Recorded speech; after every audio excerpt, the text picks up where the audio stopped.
They don't care about American families. They don't care about the people in our own country, our infrastructure.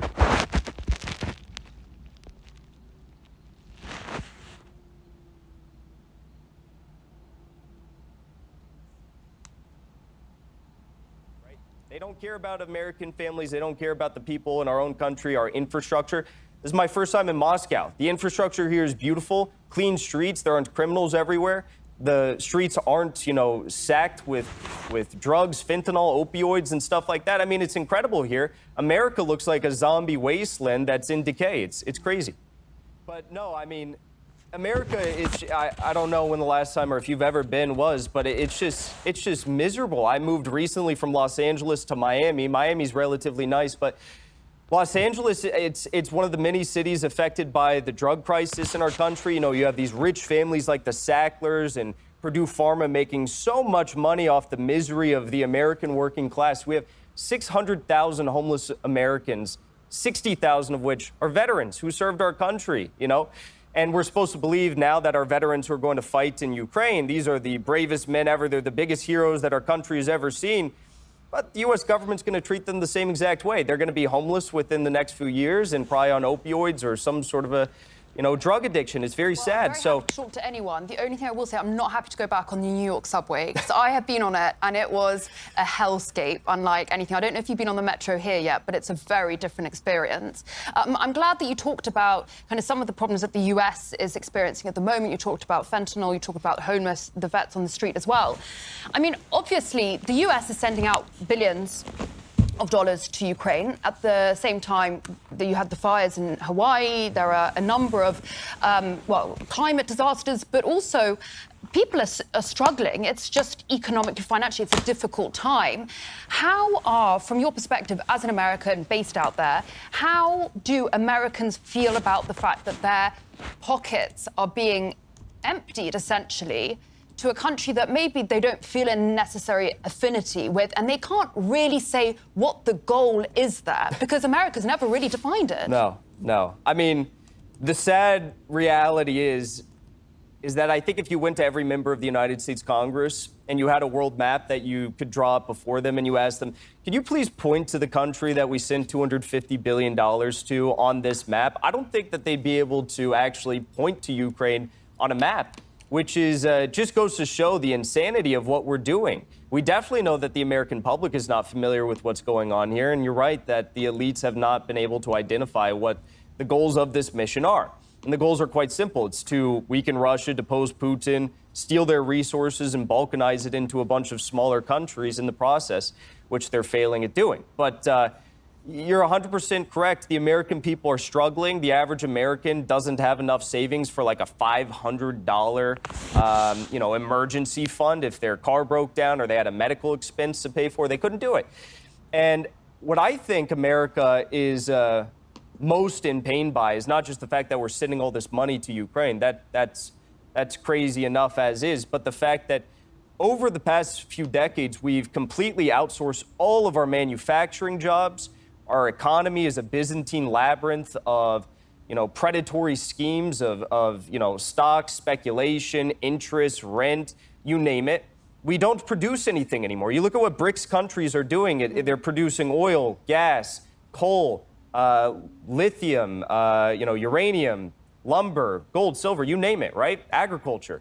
That's why countries like Russia and China are leading the way into a new future. They're prioritizing the economy for public good and accelerating the forces of production in the same time. I think America would benefit a lot by following the economic road that the path that China has set forward. I think that's exactly what we need to do. China is doing an incredible job, as is Russia, and we need to address the crises in our own country and how people are suffering. The United States and Western Europe and really just them. I mean, maybe they claim that they are the arbiters of truth and they're the global policemen. But in reality, especially in this ever-changing multipolar world, with Saudi Arabia now leaving the petrodollar in effect and moving towards BRICS, the West is a hollow skeleton of power. It's a crumbling empire, and empires are most dangerous when they're rising and when they're falling. Right now is definitely the case for the United States and for the West. I just hope that we scramble enough of our 1776 spirit to put all the pieces back together again and rebuild our country and become a nation among nations rather than a nation that tries to rule over the rest of the world. It's going to go back to where you can work and support your family without fucking stressing out. Seriously, my bills alone are $3,000 a month. I'm a single mom who receives fucking like $300 a month in child support for 2 kids. I can't do this anymore. I work every single day. I get maybe a day off. Sometimes, if I'm lucky, I'll get 2 fucking days off. I'm sick of it. I'm so sick of this. And I fucking forgot to pay my daughter's braces. And now I have to bring her in for them to remove them because I can't afford to pay it all off at once. I am so sick of this country. I'm so sick of how expensive everything fucking is. Something needs to happen. Where I live, rent is insane. A 2-bedroom is fucking $2,000. I can't go to the grocery store and get a week's worth of fucking groceries without spending $300, $400. Gas alone, almost $4 a gallon. I have to drive all over my town for my job because I clean houses. And I'm so sick of it. Something needs to be done. Something. These prices are insane. It's ridiculous. Nobody can fucking survive like this, especially if you're alone, you're single. You can't. Like, do I have to get a fucking roommate and rent out my son's room and move him in my room? Like, this country, it sucks. It sucks. I'm sick of it. And I'm tired. God, and I'm pissed. Fucking venting.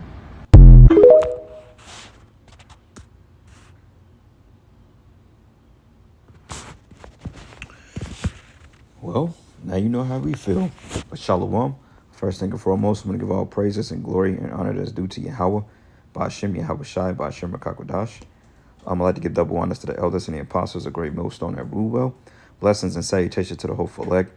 News in the gospel abroad, lifting up the standard of Yahweh, Ba'ashem Yahweh Shai, wherever it may be.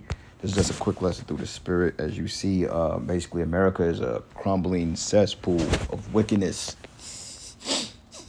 All right, this is a degenerative type society, and now you see this Edomite chick that's complaining on TikTok because she can't afford our bills. Well, hey, newsflash. Welcome to being a so-called Black, Hispanic, and Native American in the land of your oppressors. It sucks for you because this is your kingdom, and you are getting the bad or the bad ordeal of the spectrum. But hey, we've been telling people that this thing is getting ready to fall, and it's gonna fall hard. All right, and you know what? I don't feel bad for any of you people.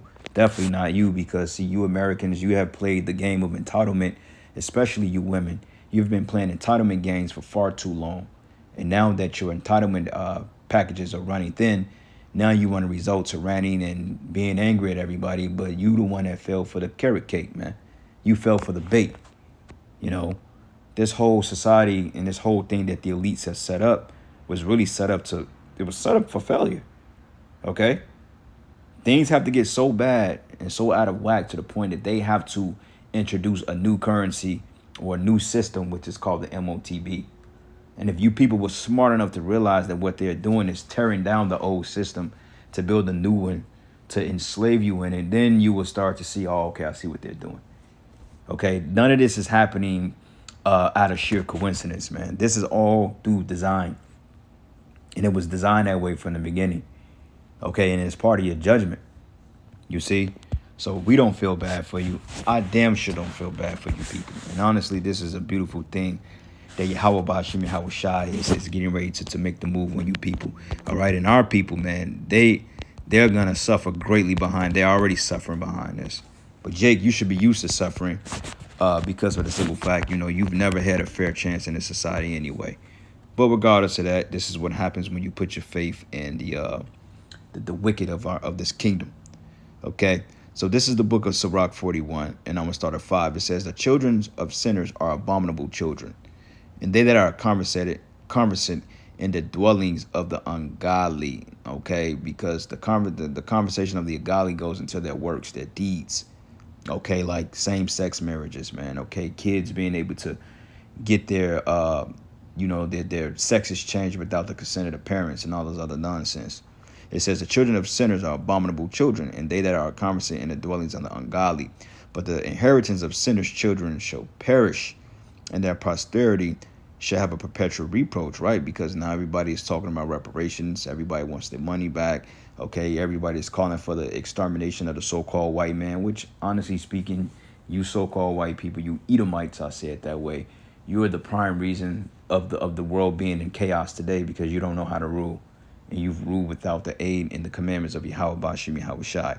And that's why she's complaining. It says the children will complain of an ungodly father because they should be reproached for his sake. Okay, and that's the point. You know, you are being reproached for the sake of your fathers now, because out of all the rape, rob, and murder that your ancestors or your forefathers have done to the children of Israel, our people, basically you're gonna reap that. You're gonna reap that reward. Okay, you reap the riches off our captivity, our slavery, our misery, our suffering. Now you're getting ready to reap the bad end of that, which is slavery and ultimate destruction. Okay, but not before humiliation. Okay, you're going to be humiliated. You're going to be broken down. You're going to be broke. Okay, you're going to be chased. You're going to be hunted. You're going to be thrown headfirst in captivity to serve the most rigorous torture of slavery ever known to men. Your slavery is going to make our slavery look like a day at an amusement park, man. Okay, our slavery is going to be like a day on the Vegas Strip with drinks and food and venues and gambling and winning millions, compared to what your slavery is getting ready to look like. So, hey, just prepare yourself, man. It's downhill from you people, and deservingly so. And I can't wait to see you people in chains, man. And the 2/3 of our people totally destroyed. But it says, woe be unto you, ungodly men, which have forsaken the law of the Most High Yahweh. For if ye increase, it should be to your destruction. So you Jakes too, all you that's gotten the bag, that's made it in this society, okay, your riches and your increase is going to be your destruction, as we're reading here. You know, it says, and if you be born, you should be born to a curse. And if you die, a curse should be upon your portion. All right. So, hey, it's a done deal for Babylon. It's a done deal for Esau. It's a done deal for the 2/3 of our people. Okay. Because they've lived wickedly in the eyes of Yahweh Bashim Yahweh Shai, and the prophets have been out here to warn them. Okay. Another precept here. It's on the screen. I could just read it on the screen. Damn.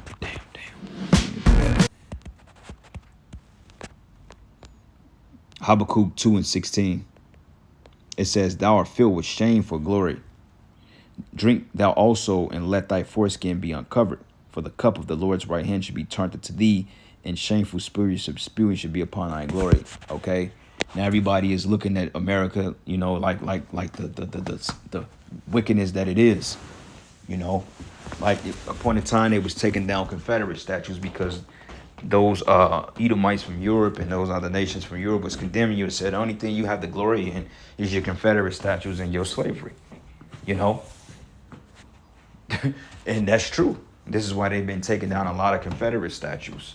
You know, because that's what Esau glories in. He glories in bloodshed.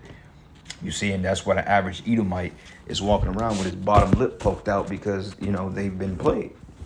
All right. And Jake is like, oh, well, what do we do from here? But nonetheless, your global systems, your child support, your alimony, all this is getting ready to be a thing of the past. You know, why Illinois is still harassing Jakes for child support and, you know, that you owe money. Eventually, people are going to rise up and they're going to overthrow that. Okay, they're going to find you people in those Title 4D extortion clinics, and they're going to basically find you and they're going to hang you. Okay, it's going to get to a point that people are going to start fighting back because they feel ripped off. They can't afford to live. Like the woman said, she said her bills are $3,000 alone. And, you know, and that comes from living beyond your means, you know, because women had it so easy in this society to the point they felt like, well, hey, we can go buy the most expensive car, you know, with the bare minimum credit and have the most expensive loss, you know, why not putting into it, you know, why not investing? You know, they felt that they were comfortable, they were confident. Now it's coming back to hit them, okay? Like she only received $300 a month in child support. It's to the point you're not even going to receive that because Title 4D is getting ready to be thrown out and people just going to stop paying it, you know? And if you show up to people's homes to arrest them, they just may blow you away on the spot, okay? Because honestly, you have no right to nobody's money. You're stealing. Okay? But it says here, hold up. What is this? Jeremiah 51:8-9. It says, Babylon has suddenly fallen and destroyed. Howl for her and take balm for her. If so, she may be healed. Okay, but she's not going to be healed. It says, we would have healed Babylon, but she is not healed. So forsake her and let us go everyone into his own country. For her judgment reaching into heaven, even into the skies. Meaning that, hey, the Most High has had it with this place. Okay, the wickedness, I mean, you're seeing it. I mean, like, I believe it was one TG that basically was like I think it's like a mayor or like a senator or something like that of a state. Basically, he basically won the first TG. I think it's like a mayor of a city or something. I can't recall it, but regardless of it, man, it's at the point that enough is enough. Okay, they're teaching this shit in schools. You know, furry hour, drag hour, all this madness. People are tired of it, man. They're ready to fight back. Okay. Next precept. Nahum 3:19. And this is there is no relief for your collapse, for your wound is incurable. And it's the spirit. I was actually looking for this precept. All who hear about you will clap their hands over you. For upon whom has your evil not come on continually? And hey, we're going to rejoice at the fall of you people, man. Because honestly, we only doing what we have to do. Okay, like we don't really invest in our jobs. Like I'm not invested in my place of employment. Okay, I'm not invested in taxes. I'm not invested in anybody here outside of this truth. You know what I'm saying? So really, this is just like a means to an end for us. Like our job tomorrow, say, well, look, we have to lay off everybody. You know, we just got to figure something out. Hey, I'll be totally cool with that. You know, now the stresses of how you pay your bills will kick in. But overall, we know we're going to have to walk away from all this madness. You know, and honestly, they can have all this stuff back because really they're getting over on us anyway. You know, and it's to the point, man, hey, you know, we're just ready to start seeing heads get cracked open, man. You know what I'm saying? I'm just ready to start seeing people get their just due.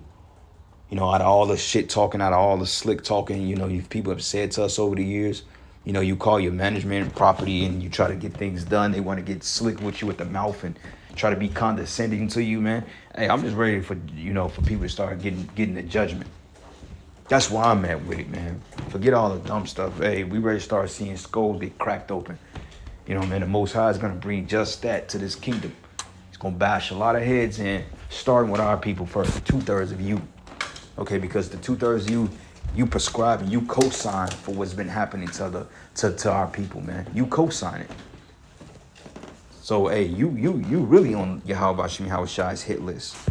All right? 2nd Esdras 15:12, it says, Egypt shall mourn, and all the foundations of it should be smitten with the plague and the punishment that Yahweh Hashem Yahushai should bring over it. And the plagues are this coming collapse, man. Outside of the clement weather and the icky vicky, I mean, the fact that you're in a decayed state, okay? They're spending billions of dollars of taxpayers' monies on fixing roads to bring some 2-day event to a city in 3 years. You know what I'm saying? But yeah, they're taking from people and raising up rents and you can't afford to live. Who the joke is on you. Okay? Because like I said, the Most High is sustaining his men. We're sustained. You know what I'm saying? Yeah, it's hard out here, but it's at the end of the day, I'm not complaining because, you know, we know what it is already. And, you know, we're prepared to mentally walk away from this shit when push comes to shove, man. You know, so hey, everything I got in my little apartment, I mean, I've got an exceptional amount of use out of. I mean, all of it is going to get hit with the missiles. You know what I'm saying? When all hell break loose, I ain't gonna cry because I can't take my flat screen TV with me to play my PS5 no more. Okay? Fuck all that shit, man. That's only means to an end. At the end of the day, you know, however it happens, you know, hey, whoever's gonna be in this apartment, whether it be military troops or, you know, occupants or whatever, man, hey, have at it. It's all bought and paid for. Shit, have at it. Play as much Call of Duty as you want. While all hell is breaking loose, because we're going to be serving Yahweh Hashem Yahushai, man. All right? I got one more precept, and I'm going to end it here. This is the book of 2nd Esdras 8:50. One of my favorite precepts, by the way. 2nd Esdras 8:50, it says, For many great misery should be done to them, that in the latter time I should dwell in the world. Okay, we're in the latter time. It says, because they have walked with great pride. And when you look at this woman here, you can tell she's proud as hell. You could tell. She was, you know, when things were good, the first thing she went down there was put her child's father on child support. And I won't be surprised if our child's father is an Edomite, man. You know what I'm saying? Because Esau, he's starting to feel. Esau gets God in child support too. Like it'd be it's a lot of Jake suffering from that. But believe it or not, it's a great deal of Edomites suffering from the Title 4D too. You know what I'm saying? They do Edomite men bogus in that thing too, man. Esau is catching it. You know what I'm saying? I mean, they ain't catching as hard as Jake, but don't get it twisted. When you go to them Title 4D hearings and you look at that administrative assistant, which is not a real judge, by the way, when you look at these people, Esau was in there right along with Jake, man. And this is why they're complaining, because now they're basically like the new us, okay, minus the salvation. Deuteronomy 28:15 on down is basically applying to them right now.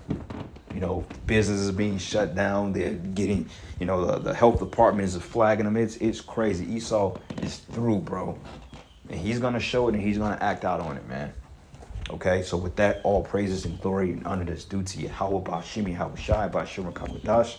And with that, Shalom and Abba. Shalom.